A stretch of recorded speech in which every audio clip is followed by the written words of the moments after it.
चीन के राष्ट्रपति शी जिनपिंग ने सेना से कहा है कि ट्रेनिंग और जंग की तैयारियां तेज कर दे, सबसे मुश्किल हालात को ध्यान में रखते हुए खुद को तैयार करें और देश के आधिपत्य के लिए मजबूती से डटे रहें। चीन की सरकारी न्यूज एजेंसी सिन्हुआ के मुताबिक जिनपिंग ने कहा कि उलझे हुए मसलों को मुस्तैदी और असरदार तरीके से डील करें। जिनपिंग ने मंगलवार को पीपुल्स लिबरेशन आर्मी और पीपुल्स आर्म्ड पुलिस फोर्स के डेलीगेशन की प्लेनरी मीटिंग में ऐसा कहा। उन्होंने किसी खतरे का जिक्र तो नहीं किया, लेकिन उनका बयान ऐसे समय सामने आया जब बॉर्डर पर चीन और भारत के जवानों के बीच तनाव बना हुआ है। जिनपिंग ने डिफेंस में साइंटिफिक इनोवेशन पर जोर दिया। रक्षा खर्च पर उन्होंने कहा, एक एक पाई के इस्तेमाल इस तरह किया जाए कि ज़्यादा से ज़्यादा नतीजे सामने आए।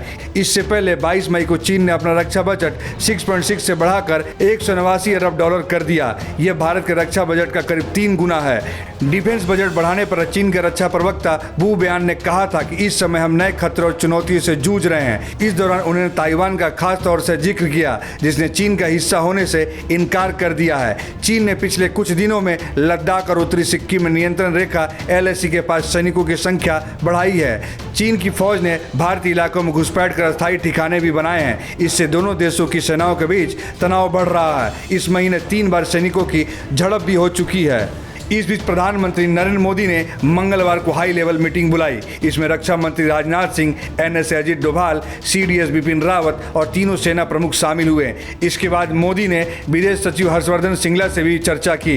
इससे पहले लद्दाख में तनाव पर रक्षा मंत्री के CDS और तीनों सेनाओं के प्रमुखों से करीब 1 घंटे मीटिंग हुई।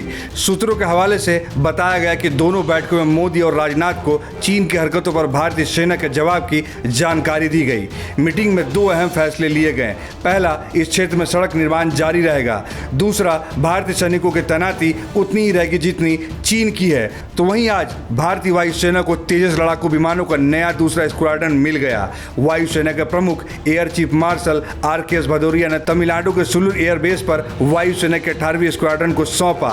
भारतीय वायुसेना प्रमुख air chief marshal RKS Bhadauria ने आज वायुसेना स्टेशन सुलूर में 45वीं स्क्वाड्रन के साथ लाइट कॉम्बैक्ट एयरक्राफ्ट तेजस लड़ाकू विमान को उड़ाया। उन्होंने सिंगल सीटर लड़ाकू विमान तेजस में उड़ान भरी। एयरफोर्स की 18वीं स्क्वाड्रन अब हल्के लड़ाकू विमान लाइट कॉम्बैक्ट एयरक्राफ्ट तेजस से लैस होगी।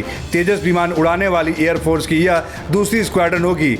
इससे पहले 45वीं स्क्वाड्रन ऐसा कर चुकी है। 15 अप्रैल 1965 को गठित यह स्क्वाड्रन अपने आदर्श वाक्य टेवरा और निर्भया, जिसका अर्थ होता है स्विफ्ट एंड फियरलेस, के साथ अब तक MiG-27 विमान उड़ रहा था।